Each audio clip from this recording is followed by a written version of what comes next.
তোমরা একটু ভাবো যে একদিন হঠাৎ করে সমস্ত বন ধ্বংস হয়ে গেল। বন জঙ্গল সবুজ গাছপালা সমস্ত কিছু ধ্বংস হয়ে গেল, নষ্ট হয়ে গেল। তাহলে কি হবে? প্রথমত বৃষ্টির মাত্রা কমে যাবে। দ্বিতীয়ত প্রাণী বিলুপ্ত হয়ে যাবে। অক্সিজেনের মাত্রা কমে যাবে এবং আস্তে আস্তে মানুষের উপরে এর প্রকোপ বা এর প্রভাব পড়তে শুরু করবে এবং একদিন মানুষও আস্তে আস্তে পৃথিবী থেকে বিলুপ্ত হয়ে যাবে। তাই আমরা এই ক্লাসে আজকে আলোচনা করব বনভূমি সংরক্ষণ বা বন সংরক্ষণ। আলোচনা করব কি? বন সংরক্ষণ।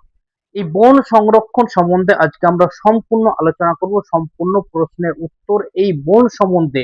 এই বন বা ফরেস্ট রিলেটেড যে কোনো প্রশ্নের উত্তর আমরা এই ক্লাসে খুব অল্প সময়ে সরল সহজভাবে সহজ ভাষায় শিখে নেব। প্রশ্ন হতে পারে বন সংরক্ষণ আবার কি, বা বন সংরক্ষণ করেই বা কি হবে, বা কিভাবে আমরা বন সংরক্ষণ করতে পারি, বা কেন বন সংরক্ষণ আমরা করব। আমরা তো স্বাভাবিক বাতাস পাচ্ছি, আমরা তো বনের কোনো যত্ন নিচ্ছে না, গাছ লাগাচ্ছে না, তারপরেও ঠান্ডা বাতাস পাচ্ছি, সময় মতো বৃষ্টি হচ্ছে, অনবরত আমরা শ্বাসকার্য চালিয়ে যাচ্ছি। তাহলে এই বন ভূমিকে সংরক্ষণ করা, একে সেভ করা আমাদের কি দরকার, বা কিভাবে আমরা এটা সেভ করতে পারি বা সংরক্ষণ করতে পারি। তো এই সমস্ত প্রশ্নের উত্তর তোমরা খুব সহজ সরল ভাবে শিখে যাবে যদি এই ক্লাসটি প্রথম থেকে শেষ পর্যন্ত মনোযোগ সহকারে দেখো। Everyone, welcome to a new class. In this class we will discuss about বন সংরক্ষণটা কি। প্রথমে হচ্ছে কি, প্রথম প্রশ্ন, প্রথম জিজ্ঞাসা বা প্রথম পয়েন্ট কি, যে বন সংরক্ষণ কি। বন সংরক্ষণ করা বলতে যে গাছপালাকে অযথা অপ্রয়োজনে আমাদের গাছ না কাটা বা গাছকে রক্ষা করা, গাছকে সময় মতো সেচ দেওয়া, সুরক্ষিত করে রাখাটাই হচ্ছে কি বন সংরক্ষণ করা। জঙ্গলকে আমি সুরক্ষিত করে রাখলাম, সেখানে আমরা কোনো কিছু এমন কোনো কিছু প্রয়োগ করলাম না বা বজ্র বা ডাস্ট দিলাম না যেটা যাতে করে সবুজ গাছপালা নষ্ট হয় বা মরে যায় বা শুকিয়ে যায়। এটাই হচ্ছে কি সংরক্ষণ করা। এই সংজ্ঞা কি বলছে, যে গাছ কাটা নয়, গাছ বাঁচানো এবং নতুন গাছ লাগানো, বা ভবিষ্যৎ প্রজন্মের জন্য আমাদের যে generation, future generation, upcoming generation আছে, সেই জেনারেশনের জন্য সুরক্ষিত করে রাখা, গাছকে সুরক্ষিত করে রাখা, নতুন গাছ লাগানোটাই হচ্ছে বনকে সংরক্ষণ করা। তারপর হচ্ছে কি, যে আমরা কেন বন সংরক্ষণ করব। জিজ্ঞাসা এটা হতে পারে স্বাভাবিক। আমরা বন সংরক্ষণ করব প্রথমত আমাদের অক্সিজেনের জন্য, কারণ আমরা একদিনে 20,000 বারেরও বেশি শ্বাসকার্য নিচ্ছি, ফুসফুসের সাহায্যে বাতাস থেকে অক্সিজেন নিচ্ছি। তাহলে এই অক্সিজেন আমরা ফ্রি অফ কস্ট, নেচার প্রকৃতি আমাদের দিয়েছে, সেটা আমরা গ্রহণ করে জীবিকা নির্বাহ করছি, বা আমরা জীবরা বেঁচে থাকছি এই অক্সিজেনের দ্বারাই। তাহলে প্রথমত তো অক্সিজেনের জন্য আমাদের গাছ সংরক্ষণ করতে হবে। দ্বিতীয়ত সেই গাছ থেকে যে আমাদের একটা অর্থনীতিরও ব্যাপার রয়েছে, সেখান থেকে ফুল পেলাম, সেই গাছ, সেই গাছে আবার ডালপালা, শুকনো ডালপালাকে জ্বালানি হিসেবে ব্যবহার করতে পারলাম, সেই গাছ থেকে ওষুধ তৈরি হলো, সেই ওষুধ বিক্রি করে আমরা অর্থনীতি স্ট্রং করতে পারলাম, সেই গাছে মৌচাক বা মধুমাক্ষি বা মৌমাছি বসেছিল, সেই মৌচাক থেকে মধু সংগ্রহ করে ব্যবহার করতে পারলাম। তাহলে অনেক রকমের সুবিধা গাছ থেকে আমরা পাই। ছায়া পেলাম, প্রচন্ড এখন বাইরে রৌদ্র, একটা গাছের নিচে কত লোক এই যে দেখা যাচ্ছে ছাউনির নিচে। তাহলে এই সমস্ত কিছুর জন্য আমাদের গাছ সংরক্ষণ করা দরকার, আমার ভবিষ্যৎ প্রজন্ম যাতে সুখে জীবনযাপন করতে পারে এবং আমাদের মতোই শুদ্ধ অক্সিজেন নিয়ে তারা বেশ বাঁচতে পারে। দ্বিতীয়ত পয়েন্ট বলছে কি, বন সংরক্ষণের প্রয়োজনীয়তা। এই যে আমি এই আগে যে বললাম কেন আমরা এই বন সংরক্ষণ করব, এর মধ্যে কিন্তু এর উত্তরটাও রয়েছে। তাহলে আমরা দেখি পয়েন্টগুলো কি, বন সংরক্ষণের প্রয়োজনীয়তা কি। এক নম্বর বলছে পরিবেশের ভারসাম্য রক্ষা। কেন পরিবেশের ভারসাম্য রক্ষা, বা কিভাবে পরিবেশের ভারসাম্য রক্ষা? এই যে শীতল ঠান্ডা শীতল বাতাস গাছ থেকে আসছে, এই বাতাসের মধ্যে রয়েছে অক্সিজেন, সেই অক্সিজেন আমরা গ্রহণ করে আমরা বেঁচে আছি। আবার এই গাছের জন্য মেঘ নেমে আসে এবং সেই মেঘ থেকে বৃষ্টি হয়ে কৃষকরা নিজের জমিতে সেচ করেন বা নিজের জমিতে কাজ করেন, ফসল ভালো হয়।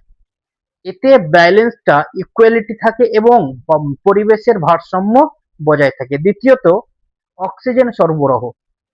আজ থেকে নিয়ে 5 বছর আগে যে কোভিড-19, 5-6 বছর আগে আসছিল কোভিড-19 অর্থাৎ করোনা, সেই করোনার টাইমে এক একজন পেশেন্ট যেনারা আক্রান্ত হয়েছিলেন, যেনারা হয়তো খুব ভালো মতো বুঝতে পারবেন যেসব পেশেন্ট গুলো আক্রান্ত হয়েছিল এবং যেসব পেশেন্ট হসপিটালে ভেন্টিলেটরে শুয়েছিলেন, সেই সব পেশেন্টের সরবরাহ, অক্সিজেন সরবরাহে কত বিল আসছিল, কত টাকা আসছিল। কিন্তু আমরা প্রতিনিয়ত 20,000-এরও বেশি একটি মানুষ শ্বাস প্রশ্বাস চালাচ্ছে, আমরা কোনো পে করছি না, without paying, without any cost, কোনো ধরনের মূল্য না দিয়ে আমরা অহরহ অক্সিজেন গ্রহণ করে চলেছি এবং পৃথিবীতে অহরহ অক্সিজেন সরবরাহ হতেই চলেছে। তৃতীয়ত কি, জলবায়ু নিয়ন্ত্রণ। তাহলে এই যে জলবায়ু নিয়ন্ত্রণ করে কিন্তু এই গাছ। আর জলবায়ু নিয়ন্ত্রণ না হওয়া, ক্লাইমেট চেঞ্জ হওয়া, জলবায়ু পরিবর্তন হয়ে যাচ্ছে, এর পিছনেও কিন্তু আসল কারণ হচ্ছে এই গাছপালা বা বনভূমি, বনজঙ্গল, ফরেস্টকে নষ্ট করে দেওয়া, ফরেস্টকে পরিষ্কার করে দেওয়া, সবুজ গাছপালাকে কেটে ফেলা। তাহলে এর তুলনাতে জলবায়ু নিয়ন্ত্রণ হারিয়ে ফেলছে। তাহলে এই জলবায়ুকে নিয়ন্ত্রণ করে রাখতে গেলে, পরিবেশের ভারসাম্য ঠিকঠাক রাখতে গেলে আমাদের বেশি করে গাছ লাগাতে হবে এবং পুরাতন গাছকে সংরক্ষণ করতে হবে। 4 নাম্বার বলছে কি, মাটি ক্ষয় রোধ। মাটি কিভাবে রোধ করে, মাটিকে ক্ষয় হওয়া থেকে কিভাবে রোধ করে, এটা আমরা ক্লাস 2-3তেই পড়েছি যে প্রকাণ্ড গাছের শিকড় মাটির ভিতরে যায় এবং মাটির ভিতরে মূল শিকড় থেকে শাখা প্রশাখা শিকড় মাটিকে কামড়ে ধরে থাকে, যার ফলে যখন জল বয়ে যায়, সেই সময় নদীর জল হোক, স্রোতের জল হোক বা বৃষ্টির জল গড়িয়ে যাওয়ার থেকে হোক, সেই সময় এই মাটি গাছে আঁকড়ে ধরে থাকার কারণে মাটির ক্ষয়টা কম হয়। তারপরে 5 নম্বর বলছে জীব বৈচিত্র্য রক্ষা। অনেক জীবজন্তু রয়েছে, অনেক পাখি পক্ষী রয়েছে এবং অনেক জীব রয়েছে, যেসব জীব গাছের উপরে জীবিকা নির্বাহ করে, বাসা বাঁধে, বাসস্থান। অনেক প্রাণীর, অনেক পক্ষীর গাছ হচ্ছে বাসস্থান এবং গাছ থেকে খাদ্য সংগ্রহ করে তারা জীবিকা নির্বাহ করে। তাহলে জীব বৈচিত্র্যের রক্ষা। তারপরে অর্থনৈতিক গুরুত্ব। হ্যাঁ, এটাতে তো মানুষের একটু নজর আসবেই, এটা খুব বুঝবে, কারণ যেখানে অর্থ রয়েছে সেখানে মানুষ রয়েছে। ঠিক আছে, সে যাই হোক আর যাই কিছু বলুক না কেন, যেরকমই তাকে মোটিভেশন করানো যাক না কেন, কিন্তু এই অর্থের কথা যেখানেই আসবে, টাকার কথা যেখানে আসবে, সেখানে মানুষকে পাওয়া যাবে এবং মানুষ খুব ইন্টারেস্টিং। বলছি কি, অর্থনৈতিক গুরুত্ব। অর্থনৈতিক গুরুত্ব বলতে আমরা গাছ কেটে কাঠ পেলাম, গাছ বয়স হয়ে গেছে, সেই গাছের পরিবর্তে আমি 4-5টা গাছ লাগালাম, সেই গাছটাকে আমি কাটলাম, সেই কাঠ বিক্রি করে অর্থ উপার্জন হলো। সেই গাছের, যখন গাছ জীবিত ছিল সেই গাছের শুকনো ডালপালা বেচে পয়সা উপার্জন হলো এবং সেই গাছের থেকে যে ওষুধ, অনেক গাছ রয়েছে ভেষজ উদ্ভিদ, যেসব ভেষজ উদ্ভিদ থেকে আয়ুর্বেদিক ওষুধ তৈরি হয়, সেই সব ওষুধ বিক্রি করে উপার্জন করলাম। তাহলে অর্থনীতির একটা গুরুত্ব রয়েছে। তাহলে বন বন সংরক্ষণের কয়টি গুরুত্ব? 6টি। একটা হচ্ছে কি, পরিবেশের ভারসাম্য রক্ষা, একটা হচ্ছে অক্সিজেন সরবরাহ করা, একটা হচ্ছে জলবায়ু নিয়ন্ত্রণ, একটা হচ্ছে মাটি ক্ষয় রোধ, একটা হচ্ছে জীব বৈচিত্র্য রক্ষা, আর একটি হচ্ছে অর্থনৈতিক গুরুত্ব। তারপরে পয়েন্ট হচ্ছে বন সংরক্ষণের উপায়। কিভাবে আমরা বন সংরক্ষণ করতে পারি? আমরা প্রায় 1 মাস ধরে যে সিরিজ ক্লাস করে আসছি, তোমরা প্লে লিস্ট থেকে দেখতে পারো, ক্লাস 10 এবং 9 এর প্লে লিস্ট থেকে। তো প্রত্যেকটা পয়েন্টে, প্রত্যেকটা ক্লাসে একটি কমন জিনিস, সেটা হচ্ছে কি, বৃক্ষরোপণ। তাহলে এই যদি আমরা বন সম্পদকে বা বন সংরক্ষণ করতে চাই, তাহলেও কিন্তু আমাদের বেশি বেশি গাছ লাগাতে হবে। কি বলছে? 1 নম্বর বলছে পরিকল্পিতভাবে গাছ কাটা, মানে পরিকল্পনা করে গাছ কাটা বন্ধ করতে হবে। যে একটা কল্পনা রয়েছে, এই গাছটা এতটা বয়সের মধ্যে আমি কেটে নেবো বা এই গাছটা এতটা মোটা হয়ে গেলে কেটে নেবো, এই পরিকল্পনা বন্ধ করতে হবে। হ্যাঁ, প্রয়োজনে গাছ কাটা যায়, তবে সেই গাছের এগেনস্টে বা সেই গাছের পরিবর্তে আমাকে আরো 5টা 6টা গাছ লাগাতে হবে। যদি আমরা এরকম কল্পনা করে রাখি তাহলে কিন্তু অসুবিধা নেই, প্রয়োজনে গাছ কাটা যায় কিন্তু অপ্রয়োজনে গাছের একটি পাতাও ছেঁড়া যাবে না। এটা হচ্ছে কি, আইন, এটা হচ্ছে বন দপ্তরের আইন। প্রয়োজনে গাছ কাটো, একটা রাস্তা হবে, সেখান থেকে নিকাশি বের হচ্ছে না বা রাস্তার ধারে অসুবিধা হচ্ছে, সেই ক্ষেত্রে গাছটা কাটা যাবে, তবে সেই গাছটার পরিবর্তে আরো 4-5টা গাছ আমাদের লাগাতে হবে। কিন্তু অপ্রয়োজনে একটি গাছের ডাল, একটি গাছের পাতাও ছেঁড়া যাবে না। তাহলে কি বলছে? পরিকল্পিতভাবে গাছ কাটা, এটা বন্ধ করতে হবে। তারপরে অপশন হচ্ছে কি, যে বেশি বেশি বৃক্ষরোপণ। অর্থাৎ আমাদের যে স্লোগান ছিল যে একটি গাছ একটি প্রাণ, এখন সেই স্লোগান পাল্টে করতে হবে কি, 5টি গাছ একটি প্রাণ। কারণ এখন জনসংখ্যা বৃদ্ধি হয়েছে এবং জনসংখ্যা বা মানবের প্রয়োজনের তাগিদে জঙ্গল কাটা হয়েছে। তাহলে এখন বেশি বেশি আমাদের গাছ উৎপন্ন করতে হবে, লাগাতে হবে। তাই 5টি গাছ একটি প্রাণ এই স্লোগান দিতে হবে এবং একটি মানুষ 5টি গাছ লাগাবে। ঠিক আছে? তারপরে অপশন বলছে কি বন আইন কঠোরভাবে প্রয়োগ, অর্থাৎ ফরেস্ট রুলস অ্যাক্ট যে রয়েছে এটাকে কঠোরভাবে সরকারি মাধ্যমে হোক বা সামাজিক মাধ্যমে হোক কঠোরভাবে প্রয়োগ করতে হবে।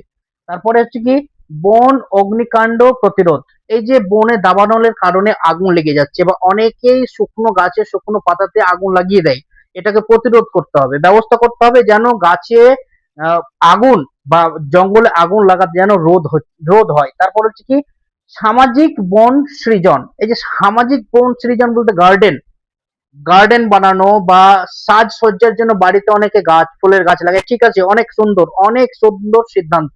তাহলে এটা আমাদের বেশি বেশি করতে হবে, ট্যারেসে গাছ হয়ে গেল, বারান্দায় উঠোনে সব জায়গাতে গাছে যদি আমরা বাহার দিয়ে রাখি আহ, সাজসজ্জার জন্য সৃজনের জন্য, তাহলে অনেক উপকার আমরা পাবো, পরিবেশ শীতল থাকবে। তারপর বলছে কি জন সচেতনতা বৃদ্ধি, মানে লোককে বেশি বেশি জ্ঞান দিতে হবে এই বিষয়ে, যে গাছ থেকে আমরা উপকার পাই, গাছ আমাদের বন্ধু, গাছ আমাদের অক্সিজেন দেয়, গাছ ছাড়া জীব বাঁচতে পারে না, এসেট্রা এসেট্রা যে বিষয়গুলো রয়েছে সমস্ত বিষয়গুলি প্রত্যেকটা মানুষের কাছে, প্রত্যেকটা মানবের কাছে এই জ্ঞান বা বার্তা পৌঁছে দেওয়া উচিত এবং মানুষকে সচেতন করা উচিত যে গাছ আমাদের কিভাবে কাজে আসে এবং এই বনকে সংরক্ষণ করা আমাদের কেন প্রয়োজন, বন সংরক্ষণ করলে আমরা কি উপকৃত হব, বন সংরক্ষণ করলে কিভাবে পরিবেশ শীতল হবে, বন সংরক্ষণ করলে কিভাবে দেশের উন্নতি হবে, এই বিষয়ে প্রত্যেক ব্যক্তিকে জ্ঞান দিতে হবে, প্রত্যেক ব্যক্তিকে সচেতনমূলক বক্তব্য দিয়ে মানুষকে জাগাতে হবে এবং মানুষকে জানাতে হবে। তাহলে তোমাদের এই ছিল বন সংরক্ষণ চ্যাপ্টারের পুরো ক্লাস। আশা করি তোমাদের সমস্ত প্রশ্নের উত্তর তোমরা যদি মনোযোগ সহকারে ক্লাস শুনে থাকো শুরু থেকে শেষ পর্যন্ত খুব ভালো করে প্রশ্ন উত্তর পেয়ে যাবে এবং এই প্রশ্ন তুমি নোট তৈরি করো এবং পয়েন্ট ওয়াইজ মনে রাখো যাতে এই ক্লাসটি তোমার এক্সাম ফ্রেন্ডলি হয়।